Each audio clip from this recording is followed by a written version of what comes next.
Assalamualaikum warahmatullahi wabarakatuh. A'udzu billahi samiil alim minasyaitonir rajim. Bismillahirrahmanirrahim. Alhamdulillahirabbil alamin wa bihi nasta'in ala umurid dunya waddin wassalatu wassalamu ala asyrafil anbiya wal mursalin sayyidina Muhammadin wa ala alihi at-tahirin wa ashabihi al-akramin wa man tabi'ahum bi ihsanin ila yaumiddin. Allahumma 'allimna ma yanfa'una wa anfa'na bima 'allamtana innaka antal alim al-hakim. Rabbana zidna ilma warzuqna fahma. Rabbana atina min ladunka rahmah wa hayyi' lana min amrina rasyada. Allahumma hdina li ahsanil akhlaq la yahdi li ahsaniha illa anta wasrif 'anna sayyi'aha la yasrifu 'anna sayyi'aha illa anta. Allahumma ati nufusana taqwaha wa zakkiha anta khairu man zakkaha anta waliyuha wa maulaha. Allahumma inna nas'aluka fi'lal khairat wa tarkal munkarat wa hubbal masakin wa anta ghfira lana wa tarhamna wa idza aratta fitnatan fi qaumin fatawaffana ghaira maftun. Allahumma inna nas'aluka hubbak wa hubba man yuhibbuk wa hubba amalin yuqarribuna la hubbik bi rahmatika ya arhamar rahimin. Allahumma ighfir lana wa liwalidina wa limasyayikhina wa limasyayikhihim wa lil hadirin was samiin. Allahumma rzuqna al ikhlasa fil qawli wal amal ya rabbal alamin. Hadirin hadirat yang dimuliakan Allah SWT, alhamdulillah wa syukurillah ala ni'amillahi wa fadlih. Kita bisa melanjutkan pengajian kita pada pagi hari ini dalam keadaan iman, Islam, sehat walafiat. Semoga atas melimpahnya nikmat, anugerah dan karunia Allah SWT ini kita termasuk orang-orang yang pandai mensyukurinya. Amin ya rabbal alamin. Hadirin hadirat yang dimuliakan Allah SWT, kita akan lanjutkan bacaan kita terhadap kitab fikih Al-Muqaddimah Al-Hadramiyah. Terakhir kita membahas fikih sholat id ya. Sekarang kita masuk ke sholat gerhana ya. Sholat gerhana. Qala Syekh Bafadhal Al-Hadrami rahimahullah, babu sholatil kusufi ya. Bab sholat gerhana, baik gerhana matahari, namanya adalah al-kusuf pakai kaf ya. Al-kusuf pakai kaf, al-kusufi, ataupun sholat gerhana bulan pakai kha ya, al-khusufi ya.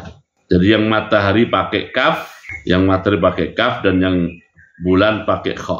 Qala Syekh Bafadhal rahimahullah, hiya sunnatun muakkadatun. Salat gerhana itu hukumnya sunnah. Hukumnya sunnah dan muakkadatun. Sunat yang dikukuhkan atau dikuatkan. Sunat yang dikukuhkan atau yang dikuatkan.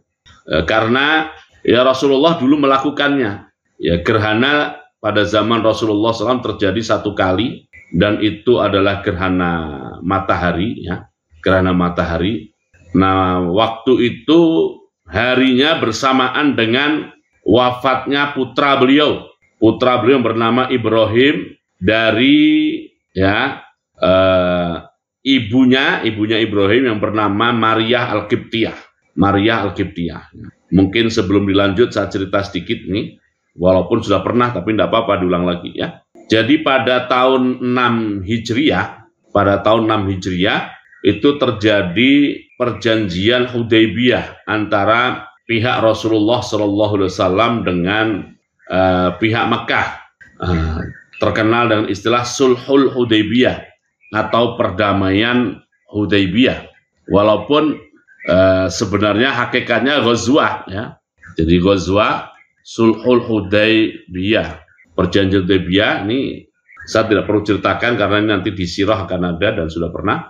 Dan di antara poin perjanjian antara Rasulullah SAW dengan orang Makkah adalah terjadinya genjatan senjata. Jadi tidak terjadi saling perang dan memerangi antara Mekah dengan Madinah selama 10 tahun.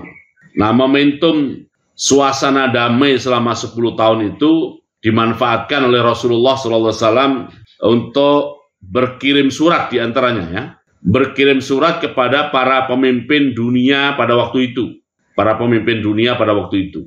Ada surat yang dikirim ke Romawi, ada surat yang dikirim ke Persia, ada surat yang dikirim ke Yaman, ada surat yang dikirim ke Ethiopia atau Habasha, ada juga surat yang dikirim ke Mesir. Jadi kalau Bapak Ibu menonton film Ar-Risalah, kenapa film itu diberi nama Ar-Risalah, karena terinspirasi dari surat-surat yang dikirimkan oleh Rasulullah SAW kepada para pemimpin dunia pada waktu itu. Makanya film itu dibuka dengan tampilan beberapa orang menunggang kuda lari ke berbagai jurusan. Lari ke berbagai jurusan dengan membawa surat Rasulullah SAW. Surat bahasa Arabnya Risalah. Nah, itu tentang kenapa filmnya diberi nama film Ar-Risalah. Nah, salah satu dari surat itu dikirim oleh Rasulullah SAW ke Mesir. Diplomat yang membawa surat itu namanya Hatib ibnu Abi Balta'ah. Namanya Hatib ibnu Abi Balta'ah. Nah, waktu itu kalau disebut Mesir, pusat pemerintahan Mesir pada waktu itu tuh ada di Iskandaria, di Alexandria ya, ada di Alexandria. Di sana ada seorang gubernur, statusnya gubernur, ya, gubernur yang loyalitasnya kepada Kaisar Romawi. Gubernurnya namanya dalam referensi-referensi Arab disebut dengan istilah Al-Muqawqis, ya, Muqawqis.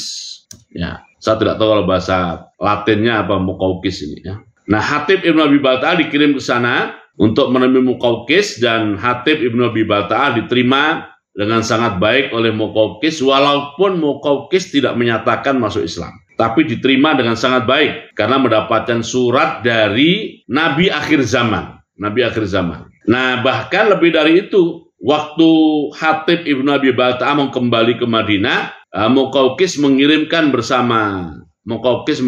bersama Hatib ini beberapa hadiah. Ada 3 orang manusia yang dihadiahkan. Yang pertama adalah Maryah, kemudian saudara perempuannya Maryah namanya Sirin, dan kemudian seorang laki-laki tua yang sudah dikebiri, ya, sudah tua dikebiri pula, untuk menjadi pelayan 2 orang ini. Saya lupa namanya ya. Lalu juga ada hadiah berupa keledai yang sangat bagus ya. Kemudian ada pakaian, ada uang dan sebagainya ya. Nah, dalam perjalanan dari Alexandria balik ke Madinah ini, Hatib ibnu Abi Balta'ah ini di samping seorang diplomat, dia juga seorang dai ya.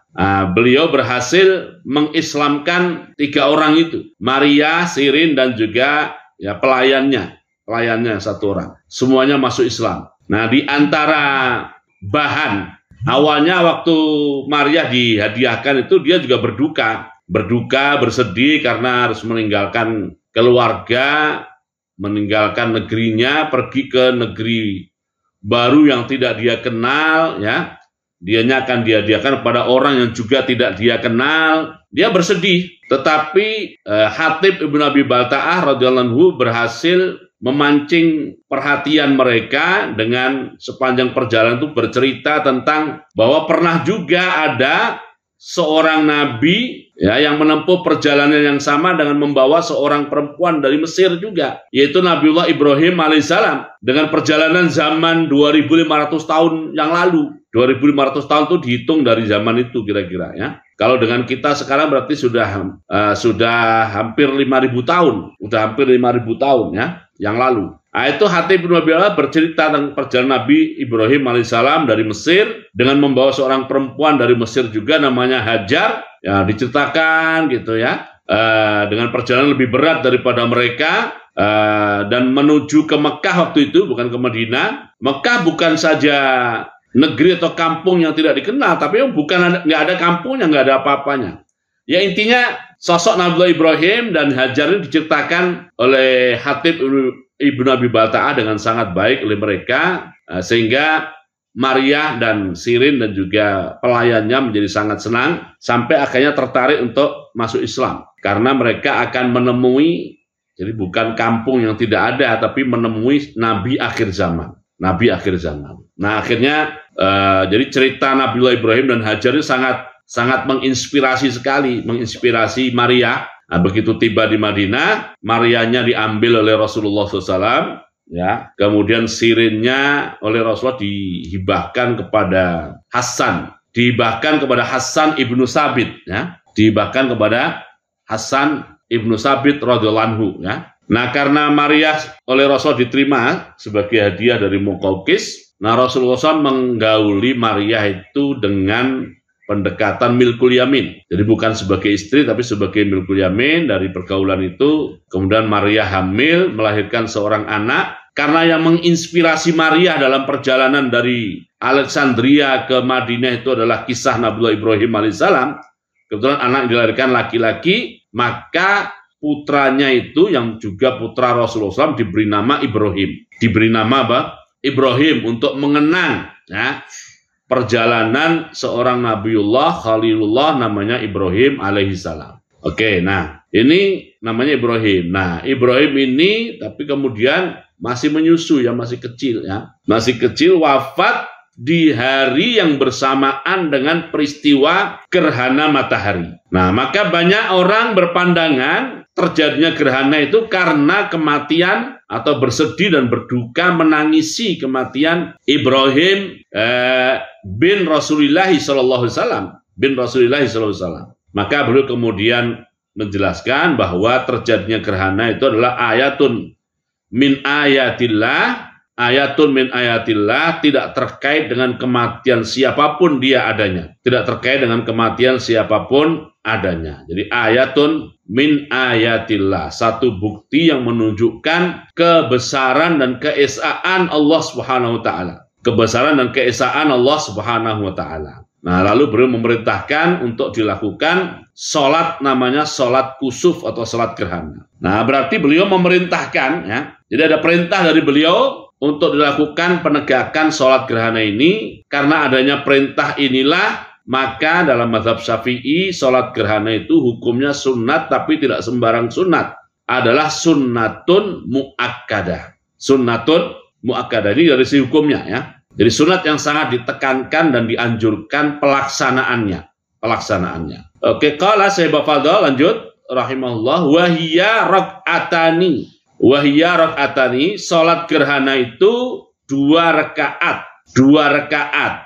Ya, di mana dalam 1 rakaat nanti ada lebih dari 1 ruku ya, lebih dari 1 ruku. Jadi 2 rakaat, wa yustahabbu, dan disunatkan ziyadatu qiyamaini, penambahan 2 qiyam, 2 posisi berdiri, berdiri untuk membaca surat Al-Fatihah dan membaca ma tayassara minal Qur'an setelah Al-Fatihah. Dan juga ruku aini, 2 ruku. Ini bukan tambahnya 2, bukan ya.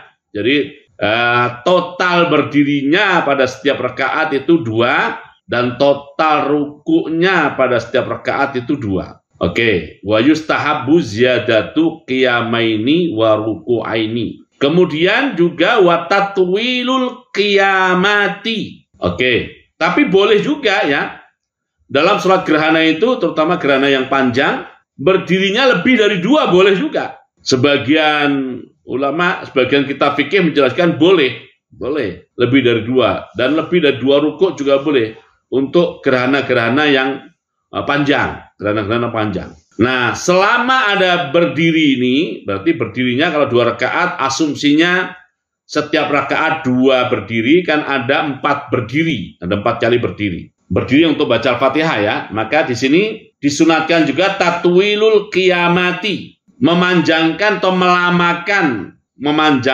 melamakan berdirinya, dan juga waruku'ati, memanjangkan atau melamakan rukuknya, wasajadati, memanjangkan dan melamakan sujudnya.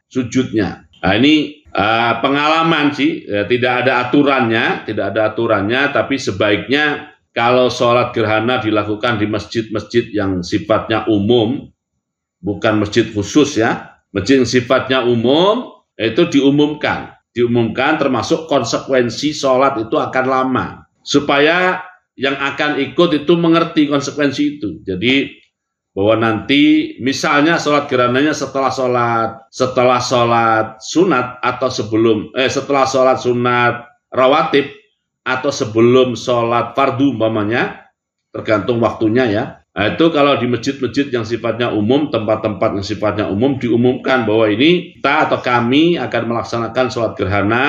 Sholat gerhananya itu tata caranya seperti ini, nanti bacaannya, berdirinya akan lama, rukuknya akan lama, sujudnya akan lama. Agar orang-orang yang punya hajat, mereka mengatur urusannya sendiri, apakah ikut ataukah pergi lebih dulu, supaya mereka dalam tanda kutip tidak terjebak ya, tidak terjebak oleh pelaksanaan sholat yang ternyata panjang, sementara dia mungkin ada keperluan-keperluan yang lainnya. Sekali lagi ini tidak ada aturannya untuk mengumbar itu, tetapi ya ini berdasarkan pengalaman, karena kami pernah menyelenggarakan sholat gerhana bulan di satu tempat.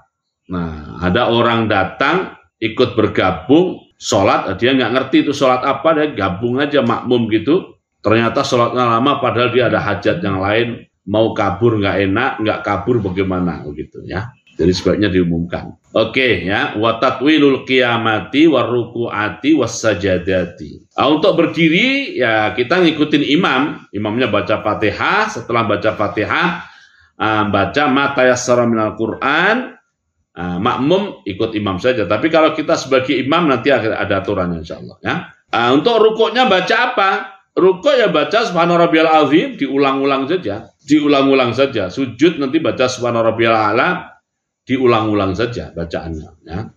Oke. Kemudian disunatkan juga wa yustahabbu, nggak ada kata yustahabbu tapi wawunya mengarahnya ke sana. Wal jahru fil qamari, dan disunatkan imam yang mengimami sholat gerhana itu melantangkan suara Fatihah dan suratnya, untuk sholat gerhana bulan.